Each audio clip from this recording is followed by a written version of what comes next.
আজান সাহেবের কাণ্ডটা দেখুন। তোমার জন্য টিভি ওইখানে উঠানো হয়েছে না? তুমি ওইখানে কি করো? কিভাবে উঠছো? সোফা দিয়ে উঠছো? নামো তো দেখি কিভাবে নামবা। নামো নামো।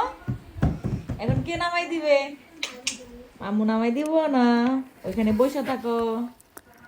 শান্তি আছে? কোনো শান্তি নেই। তার জন্য হচ্ছে সব কিছু চেঞ্জ করা হয়েছে, তাও সে টিভি ধরার জন্য সে ক্যাবিনেটের উপরে উঠে গিয়েছে। তো আসসালামু আলাইকুম, ওয়েলকাম টু অ্যানাদার ব্লগ। যাই হোক, তো এটাও একটা রাতের ক্লিপ ছিল। তো ওই যে দেখিয়েছিলাম সোমবার বট আমি কেটে ধুয়ে রেখেছিলাম, সেটাই হচ্ছে এখন রান্না করার পালা। আর বট তো বরাবরের মতো হচ্ছে সাজালের বাবাই রান্না করবে, শেফ আমাদের। তো সে খুবই মজা করে রান্না করে। সে হচ্ছে তার বাবার মানে বাউটা পেয়েছে। তো আমার শ্বশুরও খুব মজা করে হচ্ছে রান্না করে। সাজালের বাবা হচ্ছে সেম, তার হাতের গরুর মাংস বট খুবই ইয়াম্মি হয়। তো বটটা আমাকে ফোন দিয়ে বলেছিল যে রান্না করার জন্য। তো এর আগে যখন আমি হাঁসের মাংসটা রান্না করেছিলাম একটু মিষ্টি মিষ্টি হয়ে গিয়েছিল, তার জন্য আর আমি হচ্ছে সাহস পাচ্ছিলাম না। আমি বলেছি যে তুমি এসেই হচ্ছে রান্না করো। তো সে আবার বায়না করেছে যে সে এই হাঁসের মানে এই বট দিয়ে হচ্ছে রাতের বেলা সে রুটি দিয়ে খাবে। তো 10টায় এসে তারপরে হচ্ছে বট রান্না করবে, তারপরে হচ্ছে রুটি দিয়ে খাবে। আমি বলেছিলাম যে আমি মাছ রান্না করতেছি, ফ্রিজে ভাজি আছে, ডাল আছে, সেটা দিয়ে খাওয়ার জন্য, কিন্তু না, সে হচ্ছে এই বট দিয়েই খাবে। তো দেখুন বট রান্না হবে কখন আর খাবে কখন। তো যাই হোক, আমি এদিকে হচ্ছে আজান যেহেতু বটটা খায় না, তো ওর জন্য একটু রুই মাছ আজকে টমেটো দিয়ে ভুনা করে নিব। তো বটটা একটু যেহেতু মানে রাবারি টাইপের হয়, তো আজান হচ্ছে এই একটা খাবারই খেতে পারে না। মাশাল্লাহ, আমার ছেলে হচ্ছে গরুর মাংস, মুরগির মাংস, মাছ সবই পছন্দ করে, কিন্তু বটটা বাচ্চা মানুষ ও তো খেতে পারে না। তো তাই ওর জন্য হচ্ছে আমি আলাদা করে মাছ রান্না করে নিচ্ছিলাম। আর এদিকে হচ্ছে সে সকল মশলা, পেঁয়াজটাকে একটু বাদামি কালার করে আদা রসুন পেস্ট দিয়ে দিয়েছে, গোটা গরমের মশলা, এলাচ, তেজপাতা, দারুচিনি দিয়ে এর মধ্যে হচ্ছে মশলার মধ্যে হলুদের গুঁড়া, মরিচের গুঁড়া, ধনিয়ার গুঁড়া, জিরার গুঁড়া, তারপর হচ্ছে কারি মশলা সব কিছু দিয়ে ভালো করে হচ্ছে মশলা কষিয়ে দেন হচ্ছে বটগুলিকে দিয়ে হচ্ছে ভালো করে কষিয়ে নিবে। তো আমি হচ্ছে ভিডিও করতেছিলাম, বলতেছিল এটা আবার ভিডিও করার কি আছে। তো আমি বললাম যে না, ছোট্ট করে একটু ক্লিপ নিয়ে নিয়ে, যেহেতু বট কাটা সেদ্ধ করা সব ক্লিপ নিয়েছি, তাই এটাও হচ্ছে ক্লিপ নিয়ে নিয়েছিলাম।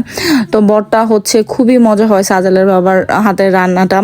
তো সাজেল বলতেছিল যে বাবা সাজেলও খেয়েছে ওই দিন। তো যেদিন রান্না করেছিলাম, যখন বয়সটা দিচ্ছি এখন এখন হচ্ছে এটা বেশ 2-3 দিনের পরে আমি দিচ্ছি, কিন্তু যেদিন হচ্ছে রান্না করেছিল ওই দিন সাজালো রাতে হচ্ছে রুটি দিয়ে খেয়েছে। তো এর পাশে চুলায় হচ্ছে আমি মাছের জন্য মশলাটাকে ভালো করে কষিয়ে দেন হচ্ছে এর মধ্যে টমেটোগুলি দিয়ে দিচ্ছিলাম। তো আজান তো বট খাবে না, তো তার জন্য হচ্ছে মাছ আর ফ্রিজে ডাল আছে, তার জন্য আর কিছুই করা লাগবে না। আর সাজেলের মাংস তো রান্না করাই আছে, দেখা যাবে যে পরের দিন হচ্ছে সাজেল মাংস দিয়ে খেয়ে নিবে, তো আমরা বট বা অন্য যে কোনো কিছু করে নিব। তো বেশ অনেক টাইম নিয়ে হচ্ছে বটগুলি কষানো হচ্ছিল, 2 আইটেমের রান্না হচ্ছে, 2 চুলায় হচ্ছিল। এদিকে হচ্ছে আমি বাকি অন্যান্য কাজগুলিও, হাতের কাজগুলি সেরে নিচ্ছিলাম। তো আর এদিকে রান্নাও হয়ে যাচ্ছিল, যেহেতু পরের দিন স্কুলে যাব, তো আগে একটু রান্না করে রাখলে আমার জন্য সুবিধা হয়। পরের দিন এসে হচ্ছে ভাত বা টুকিটাকি যেমন ডাল একটু রান্না করলাম বা একটু ভাজি করলাম, তাহলে হয়ে যায়। তো পরে যখন আমার মশলাটা ভালো করে কষানো হয়ে গিয়েছে, পরে আমি পরিমাণ মতো পানি দিয়ে এর মধ্যে হচ্ছে মাছগুলি দিয়ে দিলাম। তো এই ছোট প্যানটা আমার কাছে খুব ভালো লাগে রান্না করতে, যেহেতু একটু ভরে ভরে গিয়েছে, তাও এটার মধ্যে আমার রান্না করতে মানে অল্প জিনিস রান্না করতে আমার কাছে খুবই ভালো লাগে, তাই হচ্ছে এটার মধ্যে আমি অল্প জিনিস হলে রান্না করি। তো পরে যখন পানিটা শুকিয়ে এসেছে, এর মধ্যে আমি জিরা ফাঁকি আর হচ্ছে ধনেপাতা দিয়ে দিয়েছি, আরেকটু হচ্ছে ঝোল কমিয়ে এটাকে নামিয়ে নিব, যেহেতু পরের দিন আবার এটাকে জাল করা লাগবে।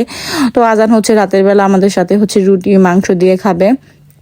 তো পরে মানে বটটাকে ভালো করে কষানোর পরে এর মধ্যে পরিমাণ মতো পানি দিয়ে দেওয়া হয়েছিল। বেশ অনেক টাইম নিয়ে হচ্ছে এটাকে জাল করা হবে, প্রায় 10টা থেকে 12টা, 12:30 পর্যন্ত হচ্ছে এটা রান্না করা হয়েছে।